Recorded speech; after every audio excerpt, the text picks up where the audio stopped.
Hello folks, welcome to this video. Here I'm going to be giving you a review for the Russian Grand Prix, and well, let's get straight into it and talk about the race winners, Lewis Hamilton and Mercedes, over 1-2. Honestly, it's not too surprising. Mercedes have got a winning streak for the Russian Grand Prix that goes back over 100 years, of course under the Benz moniker back then, but they've been undefeated at Sochi.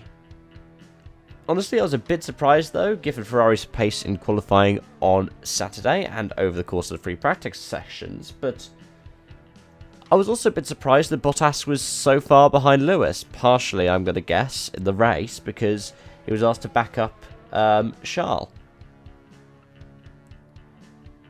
But they showed good pace, and their strategy was actually quite a good one.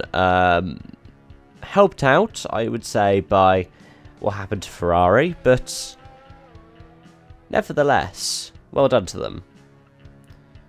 The strategy probably would have paid out and worked in their favour in the end, maybe overtaking one of the Ferraris, but of course, let's talk about the prancing horse. It's probably going to be a weekend to forget for them in the end. Strategically, they seem to have quite a good plan, and coming out of turn 2, and even turn 1. Turn 1 they were in first and second. Vettel managed to get the jump on Lewis. But the ERS failure for Seb essentially meant the end of his race. Well, it did because he pulled up, but you do have to feel sorry for him. He was doing really well, and I think it overshadows a couple of bits that are talking points for Ferrari now, which are, well, what do they do in regards to their driver structure? As much as I would think Leclerc is probably one of my favourite drivers on the grid, I do think he is getting on too high a horse. No pun intended. But I think that he needs to remember that Vettel is a more experienced driver, and especially today was the better driver. That's one of the main points. I think Vettel's also in fantastic form, and it's a shame that he didn't win the race and he had to bow out early.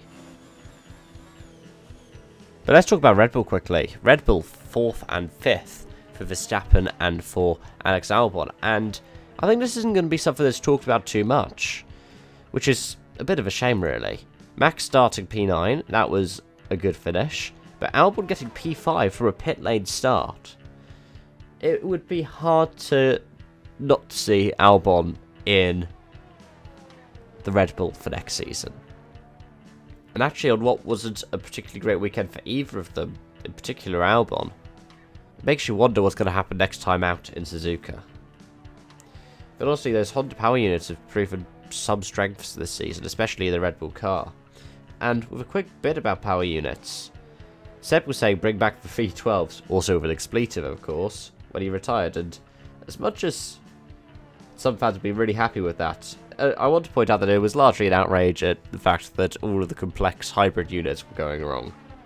And as Jimmy Broadbent says on Twitter, I'll put it in the description below, you mean the V12s would blow up every other race? There's a reason why we did have the, oh, you go through so many power units in a season rule back when we had the V8s, V10s, V12s, not only just because of the fact that we're trying to be more sustainable in F1 now, but also because they were quite unreliable.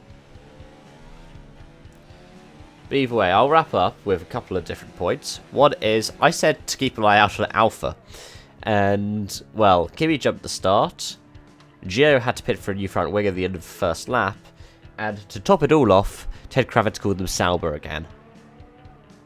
It wasn't exactly their best weekend, was it, even though I said they were ones to look out for. But it is kind of a good case study on how form can go from one to another, quite extreme with some teams in this championship. Well done to McLaren on a weekend where they've agreed return to McLaren Mercedes. That'll be something I'll talk about in another video. They managed to get P6 again with Carlos Sainz. Sadly, we missed the singing. But if we look at the standings now, Lewis has got a 73-point lead over Valtteri Bottas. Mercedes could wrap up the Constructors' Championship next time out in Japan. Leclerc is pretty much cementing a third place in the championship. Leclerc is pretty much cementing a third place in the championship. Verstappen's not too far behind, but Vettel is looking closer and closer to 5th place for car 5. Just because of that retirement. But McLaren look like they're going to beat Renault into 4th. I'm not going to really call it now because we still got a handful of races left, but yeah, it's certainly shaping up to be an interesting end to the season. And well, that's that for this video. Thank you so much for watching. As you can tell, I am still a bit ill. Hence no green screen, and hence this kind of outro. I'm probably going to be doing streams later on. Well, I'm not, you know, being so ill. Make sure to check out the main supporter group channel where we are releasing the next round of our F1 Championship. It will probably be out at the time you're watching this, to be honest. And that is the Mexican Grand Prix. It was one that was really fun for me to edit, really fun for me to be in. Thank you, and I hope to see you again soon. Bye-bye for now.